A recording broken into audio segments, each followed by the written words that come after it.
Nesta edição especial do Jornal Nacional, nós temos a presença do 38º presidente da República Federativa do Brasil, Jair Messias Bolsonaro. Presidente, muito boa noite. Boa noite, Bonner. Boa noite, Renata. Primeiro, parabéns por essa vitória ampla nas urnas. Muito obrigado desde já por abrir as portas da sua casa para o Jornal Nacional nessa noite tão especial, de um dia certamente que foi muito atribulado e tem sido para o senhor. Nós já sabemos que, em primeiro lugar, o senhor deseja agradecer aos eleitores brasileiros e é muito justo. Por favor. Eu quero agradecer a todos que votaram em mim, pelo apoio, pela confiança, agradecer pelas orações também. Afinal de contas, ao longo de 4 anos, não só durante a pré-campanha, bem como a campanha, nós tivemos uma bandeira baseada na passagem bíblica, João 8,32. E conhecereis a verdade, e a verdade vos libertará. Está na hora do Brasil conviver com a verdade. Então agradeço esses que acreditaram na verdade e confiaram no meu nome nas urnas. Presidente, nesses poucos minutos que nós queremos aproveitar aqui à sua disposição para acalmar os ânimos que andaram tão acirrados ao longo dessa campanha. No primeiro dia, depois do segundo turno, o senhor disse aqui no Jornal Nacional que será um escravo da Constituição de 1988. No último sábado agora, na sua última aparição nas redes sociais, antes da eleição, o senhor estava com um exemplar da Constituição nas mãos e reiterou que todas as suas ações seguirão os postulados da Constituição. No seu discurso da vitória de ontem, o senhor disse que vai defender as liberdades e vai defender a democracia. Diante disso tudo, o que é que o senhor diria àqueles que ainda insistem em dizer que a sua eleição é um risco para a democracia? Primeiro, dizer-lhes que as eleições acabaram. Chega de mentira, chega de fake news.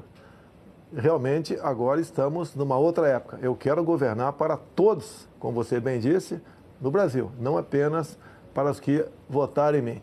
Temos uma Constituição que tem que ser realmente a nossa Bíblia aqui na Terra e respeitá-la, porque só dessa maneira podemos conviver em harmonia.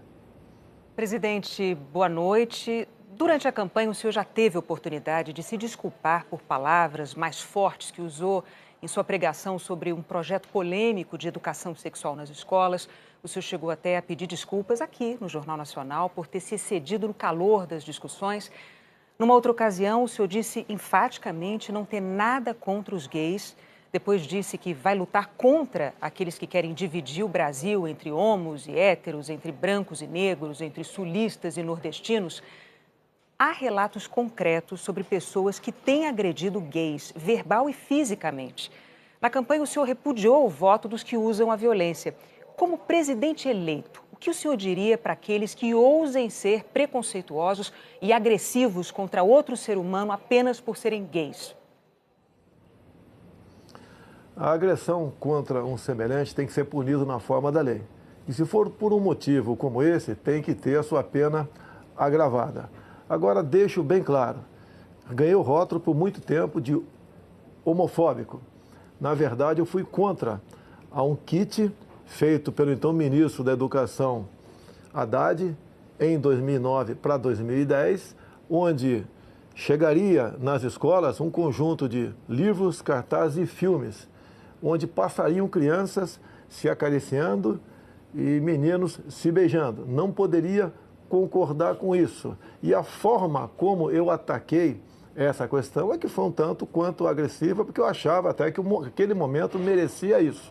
Bem, tivemos em parte sucesso, porque no ano seguinte a própria presidente Dilma Rousseff, depois de ouvir as bancadas evangélica e católica, resolveu recolher esse material, mas o rótulo ficou em cima de mim. E deixo bem claro que isso tudo aconteceu por ocasião, acredite, do 9º Seminário LGBT Infantil na Comissão de Direitos Humanos da Câmara, onde presente estava o então secretário de alfabetização do MEC, André Lázaro. E os senhores podem pegar as imagens no YouTube, onde ele dizia claramente que passou 3 meses discutindo até onde a língua de uma menina entraria na boca de outra menina para fazer o filme Beijo Lésbico para combater a homofobia. Então, eu acredito que essa agressão contra a família e contra a inocência das crianças em sala de aula é que resultou, na minha forma, um tanto quanto violenta, concordo, para tentar demover o Ministério dessas cartilhas, desses filmes e desses cartazes. Presidente, o senhor sempre se declara enfaticamente, aliás, um defensor da liberdade de imprensa. Mas em alguns momentos da campanha o senhor chegou a desejar que um jornal deixasse de existir. É indiscutível que a imprensa não é imune a erros e nem a críticas. E isso vale para qualquer órgão da imprensa profissional. Mas também é fato que a imprensa livre é um pilar da democracia. Como presidente eleito, o senhor vai continuar defendendo a liberdade da imprensa e a liberdade do cidadão de escolher o que ele quiser ler, o que ele quiser ver e ouvir? Totalmente favorável à liberdade de imprensa. Temos a questão da propaganda oficial do governo, que é uma outra coisa. Mas aproveito o momento para que nós realmente venhamos fazer justiça aqui no Brasil. Tem uma senhora de nome Valderice, minha funcionária, que trabalhava na Vila História de Mambucaba e tinha uma lojinha de açaí. O jornal Folha de São Paulo foi lá, nesse dia 10 de janeiro, e fez uma matéria e a rotulou de forma injusta como fantasma. É uma senhora, mulher, negra e pobre. Só que nesse dia 10 de janeiro, segundo o boletim administrativo da Câmara, de 19 de dezembro, ela estava de férias. Então, ações como essa, por parte de uma imprensa, que mesmo te mostrando a injustiça que cometeu com uma senhora ao não voltar atrás, logicamente que eu não posso considerar essa imprensa digna. Não quero que ela acabe, mas, no que depender de mim, na propaganda oficial do governo, imprensa que se comportar dessa maneira, mentindo descaradamente, não terá apoio do governo federal. Então o senhor não quer que este jornal acabe. O senhor está deixando isso claro agora. Por si só, esse jornal se acabou, não tem prestígio mais nenhum. Quase todas as fake news que se voltaram contra mim partiram da Folha de São Paulo. Inclusive, a última matéria, onde eu teria contratado empresas fora do Brasil via empresários aqui para espalhar mentiras sobre o PT. Uma grande mentira, mais um fake news do jornal Folha de São Paulo, lamentavelmente. Presidente, me permita, como editor-chefe do Jornal Nacional, eu tenho um testemunho a fazer. Às vezes, eu mesmo achei que críticas que o jornal Folha de São Paulo tenha feito ao Jornal Nacional me pareceram injustas. Isso aconteceu algumas vezes, mas, para ser justo do lado de cá, eu preciso dizer que o jornal sempre nos abriu a possibilidade de apresentar a nossa discordância, de apresentar os nossos argumentos, aquilo que nós entendíamos ser a verdade.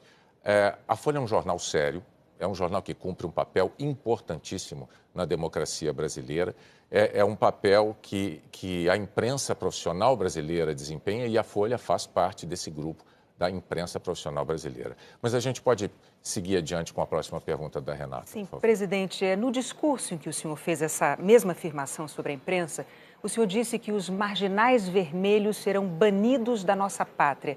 O que o senhor quis dizer com isso?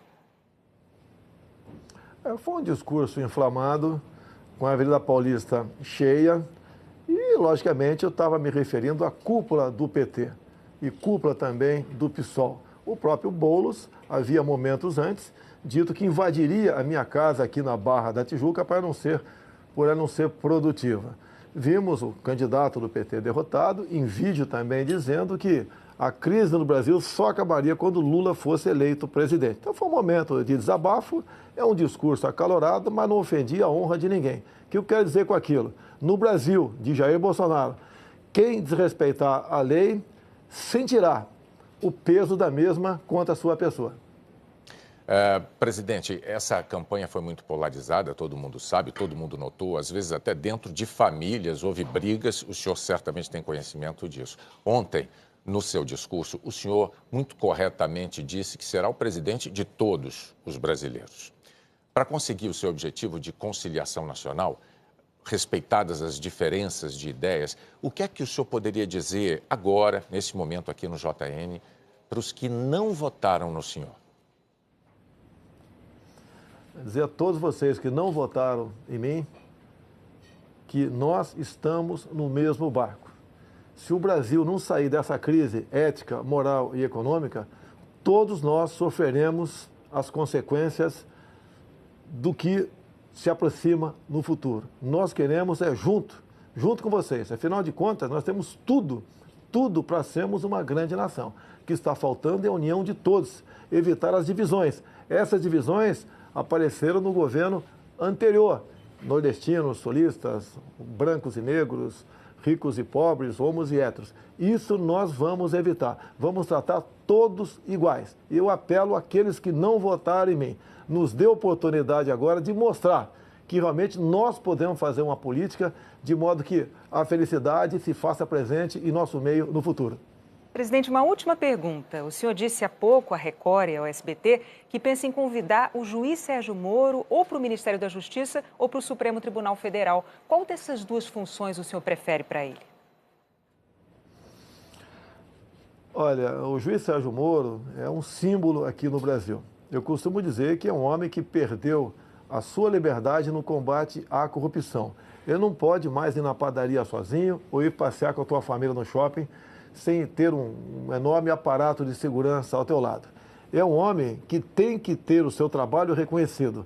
Para mim, pretendo conversar com ele brevemente, já foi feita essa sinalização positiva, pretendo convidá-lo para o Ministério da Justiça ou, seria no futuro, abrindo uma vaga no Supremo Tribunal Federal, na qual melhor ele achasse que ele poderia trabalhar para o Brasil. É um homem que tem um passado exemplar no combate à corrupção. Em qualquer uma dessas duas casas, ele levaria avante essa sua proposta. E a corrupção tem que ser banida aqui do Brasil. Ninguém suporta mais conviver com essa prática tão nefasta.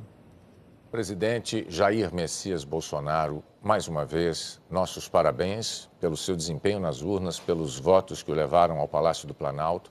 Muito obrigado por dedicar esse tempo aos eleitores brasileiros, usando o Jornal Nacional para isso.